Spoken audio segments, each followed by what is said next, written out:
నమస్కారం. ప్రతిధ్వని కార్యక్రమానికి స్వాగతం. 2018లో దేశీయ స్టాక్ మార్కెట్లు అనేక ఆటుపోట్లకు గురై మిశ్రమ ఫలితాలు సాధించాయి. ఏడాది మొత్తంగా చూస్తే సెన్సెక్స్ 2011 పాయింట్లు, నిఫ్టీ 332 పాయింట్ల చొప్పున లాభాలు నమోదు చేశాయి. వరుసగా మూడో ఏడాది మార్కెట్లు లాభాలు గడించినప్పటికీ 2018లో 7,25,000 కోట్ల మదుపరుల సంపద హరించుకుపోయింది. ఈ ఏడాదిలో సార్వత్రిక ఎన్నికలు, ముందస్తు బడ్జెట్, వాణిజ్య యుద్ధం, చమురు ధరలు, వడ్డీ రేట్లు, సంపద వృద్ధి మార్కెట్ల గమనాన్ని నిర్దేశించనున్నాయి. 2019 చివరి నాటికి నిఫ్టీ 12,000, సెన్సెక్స్ 40,000 మార్కును దాటొచ్చని మార్కెట్ వర్గాలు అంచనా వేస్తున్నాయి. ఈ నేపథ్యంలో గత ఏడాది స్టాక్ మార్కెట్ తీరుపై సమీక్ష, ఈ ఏడాది అంచనాలపై ప్రతిధ్వని చర్చను చేపట్టింది. చర్చలో పాల్గొంటున్న నిపుణులు సతీష్ కంతేట్ గారు, Zen Securities joint managing director, Simhadri Suryanarayana గారు, Rashtriya Chemicals and Fertilizers Limited director, ఆర్థిక విశ్లేషకులు, జి మురళీధర్ గారు, RLP Securities senior vice president.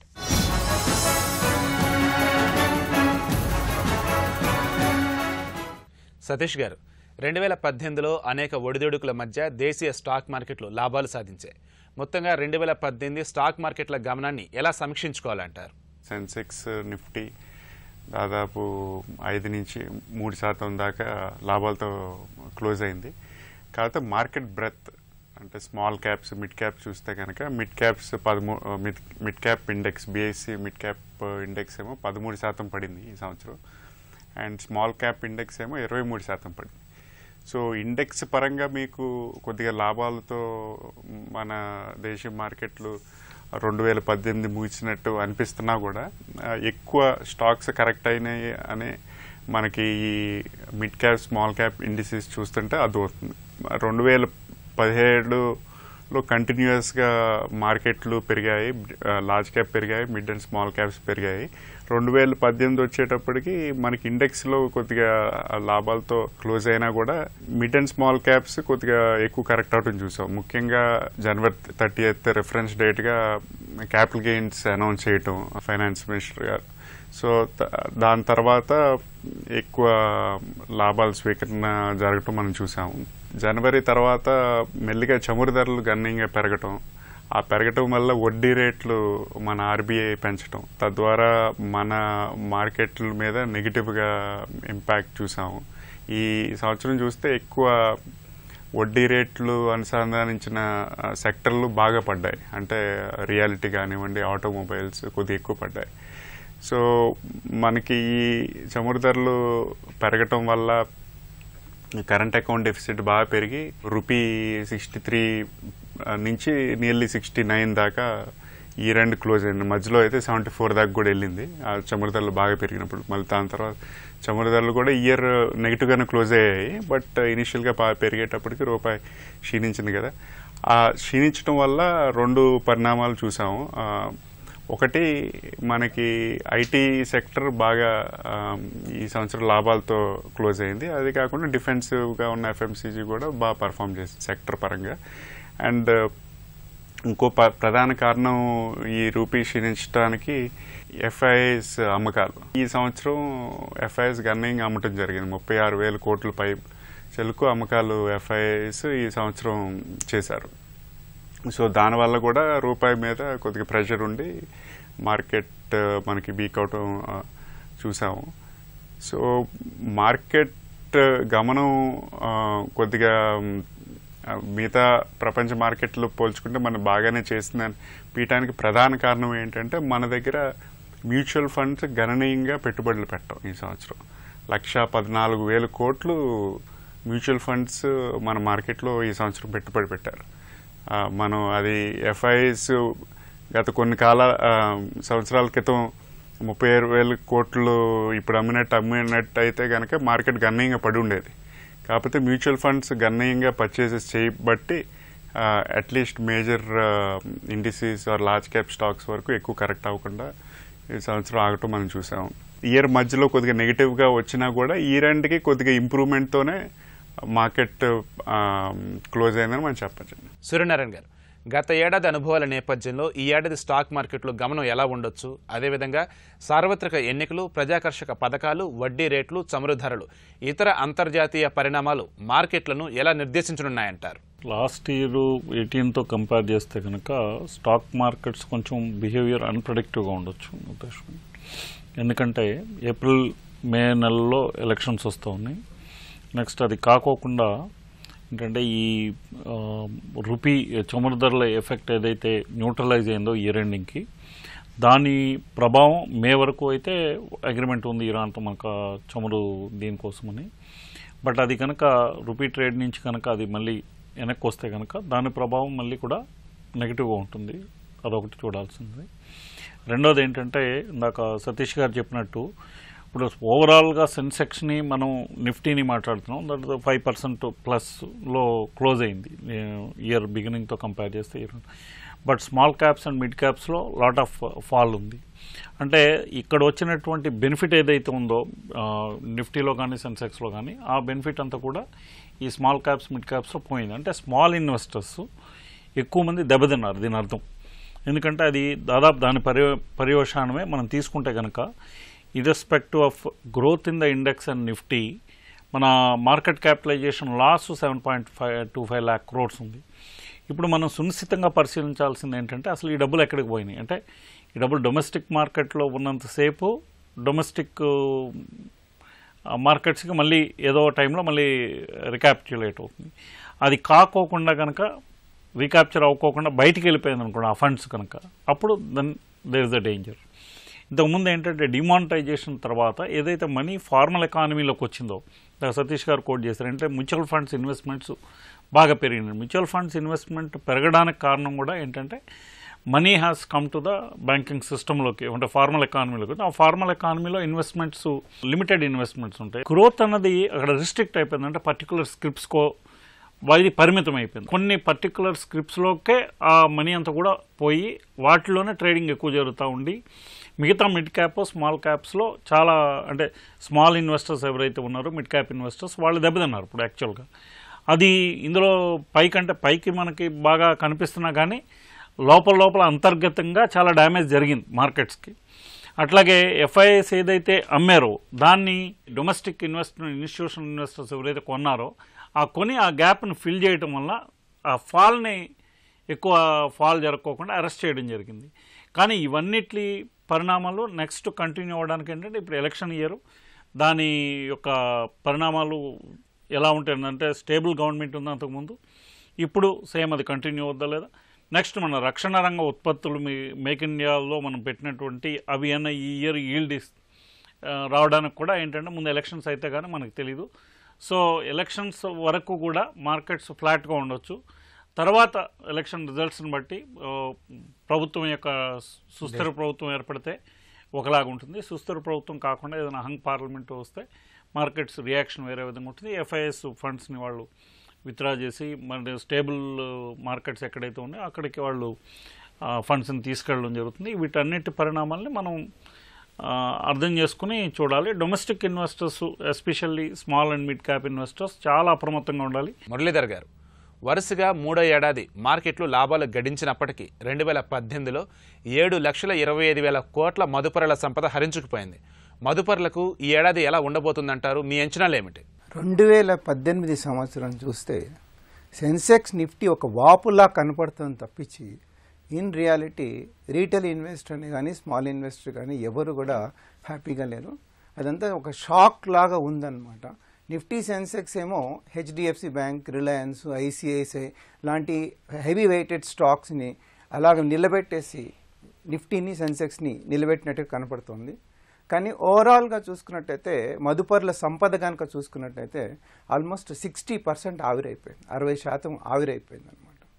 ఇవాళ పోనీ 60% ఆవిరైతే అయిపోయింది, 40% దగ్గర మనం యావరేజ్ చేద్దామా అని అంటే ఆ ధైర్యం కూడా ఇన్వెస్టర్లో రావడం లేదు. దానికి ముఖ్య కారణాలు కనుక మనం విశ్లేషించుకున్నట్టయితే మనము షేర్ హోల్డింగ్ ప్యాటర్న్ అనేది ఒకటి చెక్ చేసుకోవాలి. షేర్ హోల్డింగ్ ప్యాటర్న్ చెక్ చేసుకున్నప్పుడు డిఐఎస్ కానివ్వండి, ఎఫ్ఐఎస్ కానీ స్మాల్ అండ్ మిడ్ క్యాప్లో సెల్లింగ్ బాగా వస్తూ ఉంది. ఆ సెల్లింగ్ని అబ్జార్బ్ చేసుకునే కెపాసిటీ ప్రమోటర్కి లేదు.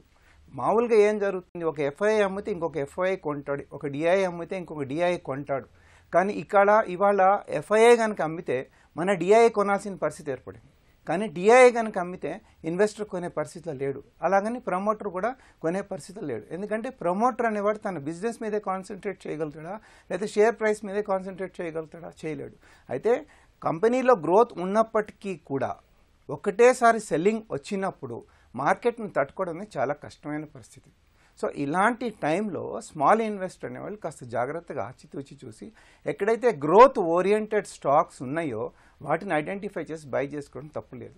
ఇప్పుడు ఇవాళ ఇన్వెస్టర్ పరిస్థితి ఎలా ఉందంటే 40% వాళ్ళ వాల్యుయేషన్ 40% వచ్చినప్పటికీ 40% దగ్గర యావరేజ్ చేసినా కూడా 5 to 10% ఇంకా పడినట్టు అనిపిస్తుంది. కొంటే మళ్ళీ 5 to 10% పడిపోతుంది అన్న భయం. ఆ భయాన్ని నుంచి బయటికి రావాలి అని అంటే ఈ సెల్లింగ్ ఏదైతే ఉందో అది మొత్తం అబ్జార్బ్ అయితే కానీ కాదు అది. సో ఒకసారి ఈ ఇన్వెస్టర్ బయట నుంచి DIs selling, FIs selling, small and mid క్యాప్లో సెల్లింగ్ కనుక ఆగిపోతే మార్కెట్ స్టెబిలైజ్ అవడానికి కొంత అవకాశం ఉంటుంది. మొత్తంగా చూసుకుంటే ఈ ఏడాది స్మాల్ అండ్ మిడ్ మదుపర్లు ఎలాంటి జాగ్రత్తలు తీసుకోవాలంటారు? షేర్ హోల్డింగ్ ప్యాటర్న్లో సెల్లింగ్ అనేది పెద్ద వాళ్ళు అమ్మేసిన తర్వాత కింద స్టాక్స్ అబ్జార్బ్ అయిపోయిన తర్వాత కన్సాలిడేషన్ అనేది జరుగుతుంది. సో ఇప్పుడు కన్సాలిడేషన్ ఫేజ్లో ఉందన్నమాట.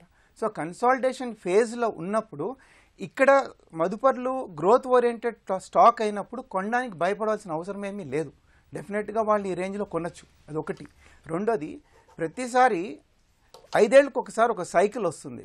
ఆ సైకిల్లో ఇప్పుడు సైకిల్ బిగిన్ అయింది, ఫ్రెష్ సైకిల్ బిగిన్ అయింది. ఫ్రెష్ సైకిల్ బిగిన్ అయినప్పుడు ఫ్రెష్ సైకిల్ ఎప్పుడు కూడా డిప్రెషన్ ఉంటుంది అనమాట. దాని తర్వాత కన్సాలిడేషన్ ఉంటుంది, దాని తర్వాత రైజ్ వస్తుంది. సో ఇప్పుడు coming 2019 will be an year of consolidation. So ఇప్పుడు ఈ రేంజ్లో స్మాల్ ఇన్వెస్టర్స్ ఎవరైతే ఉన్నారో వాళ్ళు భయపడాల్సిన అవసరం లేదు. ఈ రేంజ్లో యావరేజింగ్ చేసుకోవచ్చు. ఇంకా ఒక 5-10% పడింది అనుకోండి, అక్కడ కొన్ని జాబింగ్ చేసుకోవాలి. అంటే ఇంకా ఇప్పుడు లాంగ్ టర్మ్ అనేది పక్కకు పెట్టినప్పటికీ షార్ట్ టర్మ్లో కూడా జాబింగ్ చేసుకునే అవగాహనకు రావాలి. సతీష్ గారు, మొత్తంగా సార్వత్రిక ఎన్నికలకు ముందు తర్వాత ఎలాంటి మార్పులకు అవకాశం ఉందంటారు? ప్రీ ఎలక్షన్ ర్యాలీ వస్తే కనుక లాస్ట్ ఫ్యూ టైమ్స్ మనకి మూమెంట్ ఎలాగుందంటే ఎలక్షన్ ముందు గణనీయంగా మార్కెట్ పెరిగితే ఆ అంచనాలకు తగ్గట్టుగా ప్రభుత్వం వస్తే కనుక అక్కడి నుంచి ఇంకా మార్కెట్ స్టేబుల్ కన్సాలిడేట్ ఫర్దర్గా ర్యాలీ అవటం చూసాం. అదర్వైజ్ అనుకున్నట్టు కాకుండా వేరే రిజల్ట్ వస్తే కనుక ఇప్పుడు మనకు 2004లో ఎన్డీఏ ప్రభుత్వం పోయి యూపీఏ ప్రభుత్వం వచ్చినప్పుడు ఇమీడియట్గా ఆ రిజల్ట్స్ వచ్చినప్పుడు మార్కెట్ నెగిటివ్ సర్క్యూట్కి వెళ్ళటం చూసాము, ఇండెక్స్ వైడ్ సర్క్యూట్కి ఫస్ట్ టైం. తర్వాత అక్కడి నుంచి 2004 నుంచి 2008 వరకు మార్కెట్ మళ్ళీ కంటిన్యూస్గా ర్యాలీ అయింది. So near term performance election results ప్రభావితం చేసిన ఒక 2-3 సంవత్సరాలు అక్కడి నుంచి చూస్తే కనుక ఎకానమీ పనితీరే రిఫ్లెక్ట్ అవుతుంది. సో నియర్ టర్మ్ కొద్దిగా మార్కెట్ ఎలక్షన్ ముందు ఏమన్నా నెగిటివ్గా రియాక్ట్ అయ్యి అనుకున్న దానికన్నా స్టేబుల్ ప్రభుత్వం వచ్చింది అనుకోండి, అప్పటి నుంచి కంటిన్యూస్గా ర్యాలీ అయినా అవ్వచ్చు. సో ఈ 2 సినారియాల్లో ఏది ప్లే అవుట్ అవుతుందో మనకి ఈ నెక్స్ట్ ఫ్యూ వీక్స్లో జనవరి ఎండ్ కల్లా మనకు క్లారిటీ వస్తుంది. 2016లో డిమానిటైజేషన్, 2017లో జిఎస్టీ వల్ల మిగతా ప్రపంచవ్యాప్తంగా ఎకానమీలు రికవర్ అవుతున్నా కూడా మన దేశంలో ఈ స్పెసిఫిక్ ఫ్యాక్టర్స్ వల్ల ఎకానమీ రికవరీ అవ్వలేదు పూర్తిగా. ఆ రికవరీ కొద్దిగా పోస్ట్ పోన్ అయినట్టు మనం క్లియర్గా తెలుస్తుంది in terms of corporate results పరంగా. సో ఇప్పుడు 2018లో ఏంటంటే కార్పొరేట్ రిజల్ట్స్ పరంగా ఈ ఎన్పిఎస్ క్లీన్ ఆఫ్ లాస్ట్ 2-3 ఇయర్స్లో పిఎస్యూలు ఎన్పిఎస్ కూడా క్లీన్ ఆఫ్ అయిపోయిన తర్వాత కార్పొరేట్ లెండింగ్ కొద్దిగా రికవర్ అవుతున్నట్టు, క్యాపెక్స్ కొద్దిగా రికవర్ అవుతున్నట్టు, ఇన్ఫ్రాస్ట్రక్చర్ స్పెండింగ్ కొద్దిగా రికవర్ అవుతున్నట్టు సంకేతాలు ఉన్నాయి. 2018లో మనకు ఆర్బీఐ వడ్డీ రేట్లు పెంచడం చూసాం. దాని తర్వాత గణనీయంగా మనకి చమురు ధరలు తగ్గాయి అండ్ ఇక్కడ ద్రవ్యోల్బణం కూడా గణనీయంగా తగ్గింది. వచ్చే ఫిబ్రవరి ఆర్బీఐ మీట్ కల్లా మనకి ఒక 50 బేసిస్ పాయింట్స్ దాకా తగ్గించే ఛాన్స్ వడ్డీ రేట్లు కూడా కనపడుతున్నాయి. సో వడ్డీ రేట్లు ఎప్పుడైతే తగ్గుతాయో అవి మార్కెట్కి సానుకూలంగా మార్కెట్లు స్పందిస్తాయి. 4 to 6 months వ్యవధిలో ఎలక్షన్స్ ఉన్నాయి కాబట్టి కొద్దిగా వాలటిలిటీ ఆ టైంలో ఎక్కువ ఉండే ఛాన్స్ ఉంది. ఒకటి ఇంటర్నేషనల్ ఫ్యాక్టర్ మనం మెయిన్లో పెట్టుకోవాల్సింది ఏంటంటే ఒక 10 సంవత్సరాలు గణనీయంగా ఇంటర్నేషనల్ మార్కెట్స్ కూడా పెరిగాయి. ఈ ఏడాది ఇంటర్నేషనల్ మార్కెట్లు లాస్ట్ 2-3 years తర్వాత మళ్ళీ తగ్గటం, అక్కడ కొద్దిగా వీక్నెస్ కనపడుతుంది. కాబట్టి ఆ వీక్నెస్ మన మార్కెట్లకి ఎక్స్పోర్ట్ రంగ సంస్థలను ఎలాగ ఎఫెక్ట్ అవుతుందో అన్నది ఒకటి మనం చూడాల్సిన విషయం. సూర్యనారాయణ గారు, ఈ ఏడాది చివరి నాటికి నిఫ్టీ 12,000, సెన్సెక్స్ 40,000 మార్కును దాటొచ్చని మార్కెట్ వర్గాలు అంచనా వేస్తున్నాయి. అందుకు దేశీయంగా అంతర్జాతీయంగా ఏ అంశాలు కలిసి రావాలంటారు, కలిసి వస్తాయంటారు? అది ఒక రకంగా చెప్పాలంటే చాలా ఆప్టిమిస్టిక్ అని చెప్పాలి ఇది అప్రోచ్. ఎందుకంటే మీరు చెప్పినట్టు అది 40,000, ఇది 12,000 చిల్లర అవ్వాలంటే కనుక 10% అబౌవ్ గ్రోత్ రావాలి వాటిలో రావాలంటే ఇది election year. So fluctuation volatility, market volatility first 6 months అయితే మార్కెట్ వాలటిలిటీ ఉంటుంది. ఆ తర్వాత మార్కెట్ స్టేబుల్గా, అంటే గవర్నమెంట్ని బట్టి దాన్ని బట్టి మార్కెట్ స్టెబిలిటీ స్లోగా డిటర్మైన్ అవుతూ ఉంటుంది. గవర్నెన్స్ ఒక్క దాంట్లోనే అది అంతా కూడా రాదు. ఎందుకంటే మానిటరీ పాలసీ ఎట్లా ఉంటుంది, ఫిజికల్ పాలసీ ఎట్లా ఉంటుంది అన్న దాన్ని బట్టి కూడా ఉంటుంది. ఎందుకంటే ఇప్పుడు ఇట్స్ మార్కెట్లో ఇప్పుడు కూడా మీకు క్రెడిట్ ఎవరికి వెళ్తుంది అన్నది that is very important. So ప్రజాకర్షక పథకాలని గవర్నమెంట్లు అమలు చేయటం మొదలుపెట్టిన తర్వాత ఆ ప్రజాకర్షక పథకాల్లో కూడా ఒక విధమైనటువంటి ఆర్థిక పరమైనటువంటి పటిష్టకు దారితీసే విధానాలను రూపొందించుకుంటే కనుక డెఫినెట్గా మార్కెట్స్ పెరుగుదలకి అవకాశం ఉంటుంది. అట్లా కాకోకుండా మామూలుగా ఉంటే కనుక అవి కూడా సత్ఫలితాలను ఇచ్చేటటువంటి అవకాశం లేదు. ఎందుకంటే ప్రజాకర్షక పథకాల్లో కూడా ఎవ్రీథింగ్ అది డిసపేర్ అయిపోదు. ఎందుకంటే మార్కెట్లో అది స్పెండింగ్ ఉంటుంది. సో స్పెండింగ్ ఎప్పుడైతే ఉందో అది ఆటోమేటిక్గా దాని మీద గవర్నమెంట్కి ట్యాక్సెస్ వస్తాయి, అవన్నీ వస్తాయి. ఒకవేళ ఈ మార్క్ని దాటాలంటే అంతర్జాతీయంగా ఏ అంశాలు కలిసి రావాలంటారు? ఫెడరల్ వడ్డీ రేట్లు ఎట్లా ఉంటాయి అన్న దాన్ని బట్టి, అక్కడి నుంచి మనకి మనీ ఇక్కడికి వస్తుందా లేదా అన్న దాన్ని బట్టి ఉంటుంది. అట్లాగే చమురు ధరలు, నెక్స్ట్ ఈ ఇరాన్తో మన ఒప్పందం రెన్యూవల్ అవుతుందా లేదా, నెక్స్ట్ బ్రెగ్జిట్ ఎఫెక్ట్స్ ఎట్లా ఉంటుంది తర్వాత, ఇవన్నీ ఉంటుంది. వీటన్నిటితో పాటు మళ్ళీ మన డొమెస్టిక్ ఫిజికల్ పాలసీ ఎట్లా ఉండబోతుంది, డొమెస్టిక్ మానిటరీ పాలసీ ఎట్లా ఉండబోతుంది. ఏంటంటే డొమెస్టిక్ మానిటరీ పాలసీలో ఇండియాకి మిగతా కంట్రీస్కి ఉన్నటువంటి డిఫరెన్స్ ఏంటంటే the profile of the population is totally different ఇండియాది. అంటే వేరియస్ సెగ్మెంట్స్ ఇందులో ఉన్నారు. కాషియస్గా డీల్ చేసేటటువంటి ఒక monetary policy, systematic monetary policy ఉండాలి. అట్లాగే ఇందాక సతీష్ గారు చెప్పినప్పుడు లాస్ట్ ఇయర్ బడ్జెట్లో ఏదైతే జనవరిలో బడ్జెట్ వచ్చిందో ఆ బడ్జెట్లో క్యాపిటల్ గెయిన్స్ మీద ట్యాక్స్ వేశారు. అది కొంతమేరకు మార్కెట్స్ని ఒక రకంగా తగ్గడానికి అది ప్రేరేపణ చేసింది. అట్లాగే ఇప్పుడు డివిడెండ్ రిసీవింగ్ ట్యాక్స్ ఉంది, అది కూడా మార్కెట్ని ప్రభావితం చేసింది. వీటిలో ఏమైనా మార్పులు వస్తాయా, వీటిలో ఇంకా పెంచుతారా, లేకపోతే ఏమైనా తగ్గుతారా, లేకపోతే స్టేబుల్గా కంటిన్యూ చేస్తారా? సో ఈ ఫిజికల్ పాలసీకి సంబంధించి ఈ కార్పొరేట్ ట్యాక్స్ వీటిని బట్టి కొంత ఉంటుంది. ఎక్స్పోర్ట్ ఓరియంటెడ్ అంటే ఎక్స్పోర్ట్స్ని పెంచడానికి ఏ విధమైనటువంటి ప్రోత్సాహకాలు ఇస్తారు, లేదా ఇంపోర్ట్ సబ్స్టిట్యూషన్కి ఏ విధమైనటువంటి ప్రోత్సాహకాలు ఇస్తారు, వీటిని బట్టి మన యొక్క balance of trade, balance of payments ఆధారపడి ఉంటుంది. దాన్ని బట్టే మళ్ళీ ఈ కరెన్సీ ఫ్లక్చుయేషన్స్ ఉంటాయి. దాన్ని ఎందుకంటే అంతకుముందు కూడా మనం కూడా ఏంటంటే ఆయిల్ కన్సంప్షను, గోల్డ్ ఇంపోర్ట్స్ మీద మనకి ఎక్కువ ఫారిన్ ఎక్స్చేంజ్ బయటకు పోతుంది. వీటిలో ఏమైనా పాలసీ చేంజ్ ఉంటుందా, లేకపోతే ఎనర్జీని మనం ఎక్కువ ఆయిల్ బేస్డ్ దీని నుంచి ట్రాన్స్పోర్టేషన్ నుంచి మనం ఎనర్జీ బేస్డ్ ట్రాన్స్పోర్టేషన్కి ఎంతవరకు షిఫ్ట్ అవుతాము, ఈ గవర్నమెంట్ ఏంటంటే ఆ ప్రయారిటీస్ ఏ విధంగా ఉంటాయి అన్న దాన్ని బట్టి మార్కెట్స్ స్టెబిలిటీ ఉంటుంది. గృహ నిర్మాణానికి ఇన్ఫ్రాస్ట్రక్చర్ మీద ఏ విధమైనటువంటి ఇన్వెస్ట్మెంట్స్కి గవర్నమెంట్ ఇది చేస్తుంది, అట్లాగే దాంట్లో మళ్ళీ ఏ విధంగా ఎంప్లాయ్మెంట్ క్రియేట్ అవుతుంది, సో సేవింగ్స్ ఏ విధంగా వస్తుంది. ఎందుకంటే ఈ స్పెండింగ్ నుంచి అల్టిమేట్గా ఇన్వెస్ట్ అయ్యాయని కూడా savings. So instruments of investments ఎప్పుడూ లిమిటెడ్గా ఉంటాయి. ఎందుకంటే గోల్డ్ కానీ, లేకపోతే ల్యాండ్ కానీ, లేకపోతే బ్యాంక్ డిపాజిట్స్ కానీ, లేకపోతే మ్యూచువల్ ఫండ్ డిపాజిట్స్ కానీ, లేకపోతే స్టాక్ మార్కెట్ ఈక్విటీ కింద, లేకపోతే ఇప్పుడు కొత్తగా ఎన్సిడీస్ కూడా వచ్చినాయి. ఎందుకంటే ఎన్సిడీస్లో లాస్ట్ ఇయర్ 20,000 కోట్లు దాదాపుగా గ్రోత్ ఉంది. సో వీటి మీదకే ప్రజలు ఆకర్షితులు అవుతుంది జరుగుతుంది. మురళీధర్ గారు, గతంతో పోలిస్తే స్టాక్ మార్కెట్లో పెట్టుబడులు పెట్టేవారి సంఖ్య బాగా పెరిగింది. కొత్తగా మ్యూచువల్ ఫండ్స్ వైపు యువత ఆకర్షితులవుతున్నారు. కొత్త సంవత్సరంలో మదుపరులకు మీరిచ్చే సూచనలు ఏమిటంటారు? 2019ని ఇయర్ ఆఫ్ కన్సాలిడేషన్ కింద నేను చూస్తున్నామండి. సో ఇయర్ ఆఫ్ కన్సాలిడేషన్లో ఏమవుతుందంటే మామూలుగా ఇవాళ మ్యూచువల్ ఫండ్స్లోకి వచ్చే వాళ్ళందరూ కూడా సిస్టమాటిక్ ఇన్వెస్ట్మెంట్ ప్లాన్ సిప్ ద్వారానే వస్తున్నారు. అలాంటప్పుడు ఏమవుతుందంటే మార్కెట్ ఎక్కువ రోజులు డౌన్లో కనుక ఉన్నట్టయితే వాళ్ళకి నెంబర్ ఆఫ్ యూనిట్స్ ఎక్కువ వస్తాయి, సేమ్ అమౌంట్ వాళ్ళు ఇన్వెస్ట్ చేస్తున్నారు కాబట్టి. అలాంటప్పుడు ఇయర్ ఆఫ్ కన్సాలిడేషన్లో ఇప్పుడు పెట్టిన పెట్టుబడులకి 2020 తర్వాత వాళ్ళకి మంచి రిటర్న్స్ వస్తున్న దృక్పథంతో వెళ్ళాలి. నెంబర్ 1. నెంబర్ 2 ఆల్రెడీ ఏదైతే పెట్టుబడులు పెట్టున్నారో వాళ్ళు సిప్లో అవి కొంచెం వాల్యుయేషన్లో తక్కువ ఉండి ఉండొచ్చు. దానికి కారణం ఏంటంటే 2017లో 21% రిటర్న్ ఇచ్చింది నిఫ్టీ సెన్సెక్స్. ఈ 2018లో వచ్చేసేసి 6% ఇచ్చింది. సో ఈ ఇయర్ ఎంత రిటర్న్ ఇస్తుందని మనం చూడాలి. సో ఇవన్నీ ఏంటంటే ఎఫ్ఐఎస్ ఇన్ఫ్లో ఏ విధంగా ఉంటాయి, మన యొక్క ఆర్థిక వ్యవస్థ కనుక మనం చూసుకున్నట్టయితే 7.5% జీడిపి ఇంటాక్ట్ ఉంది. తర్వాత జిఎస్టీ కూడా దాని యొక్క రిటర్న్స్ అనేవి ఇప్పుడు మనకు కనపడుతూనే ఉన్నాయి ఏ విధంగా అవి ఫంక్షనింగ్ ఉన్నాయని చెప్పి. మొన్న రెడ్యూస్ చేస్తా అన్నప్పుడు సిమెంట్ మీద రెడ్యూస్ చేయలేదు 28% నుంచి 12%కి. అంటే వాళ్ళు రెవెన్యూని ఇంటాక్ట్ పెట్టుకుంటూ గవర్నమెంట్ పాలసీస్ అనేవి తీసుకుంటూ ఉంటాయి. సో వీళ్ళు ఏదైతే పాలసీస్ తీసుకుంటున్నారో ఈ పాలసీస్ ఎఫ్ఐఎస్కి అట్రాక్టివ్గా ఉంటే ఎఫ్ఐఐ ఫండ్స్ కనుక మన మార్కెట్లోకి మళ్ళీ ఇన్ఫ్లో వచ్చినట్టయితే మన మార్కెట్స్ డెఫినెట్గా స్టెబిలైజ్ అవడానికి అవకాశం ఉంటుంది. ఇప్పుడున్న పరిస్థితిలో వాళ్ళు హెల్త్ గ్రోత్ ఓరియంటెడ్ స్టాక్లో ఇన్వెస్ట్ చేస్తున్నప్పుడు భయపడాల్సిన అవసరం లేదు. అదే మ్యూచువల్ ఫండ్లో వాళ్ళకి అర్థం కానప్పుడు బ్యాలెన్స్డ్ ఫండ్లో పెట్టుకుంటూ ఎప్పుడైతే మార్కెట్ కన్సాలిడేట్ అయిపోయి రేస్లో స్టార్ట్ అవుతుందో అప్పుడు ఈక్విటీస్లోకి వెళ్ళొచ్చు. 2018లో స్టాక్ మార్కెట్లు ఎదుర్కొన్న సవాళ్లు ఈ ఏడాదిలోనూ కొనసాగే అవకాశం ఉంది. సార్వత్రిక ఎన్నికలు, ప్రజాకర్షక పథకాలు, ప్రభుత్వాలు వ్యవసాయ రంగానికి ఇస్తున్న మద్దతు, ఇతర అంతర్జాతీయ పరిణామాలపై మార్కెట్ల గమనం ఆధారపడి ఉంది.